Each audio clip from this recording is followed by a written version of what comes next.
आपकी सलामती हो। फोकस टीवी देखने वालों को मेरी तरफ से आपका होस्ट, आपका दोस्त शफाकत सरफराज आपसे मुखातिब है। और आज के दिन आज 21 तारीख 21 फरवरी पंजाबी दिहाड़ के दिन तो मदर लैंग्वेज के नाम तो मनाया जाता है।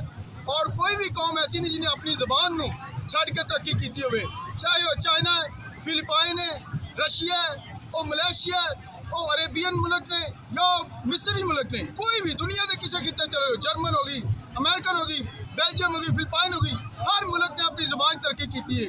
और मैं आज अपने दोस्तों पास्टर परवेज साहब, पास्टर अशरफ साहब और शमसून जड़े सानू रिकॉर्डिंग कर रहे हैं और सारे दोस्तों के नाल हुकूमत अगे मुतालबा करना कि पंजाबी पढ़ानी चाहिए, पंजाबी दसनी चाहिए। साडा इंडिया मुल्क उन्होंने पूरी चंडीगढ़ यूनिवर्सिटी उन्होंने दफ्तरी जबान पंजाबी है, लेकिन क्या असी एडे खराब है कि साड़ी पंजाबी च गालां ही होंदियां ने।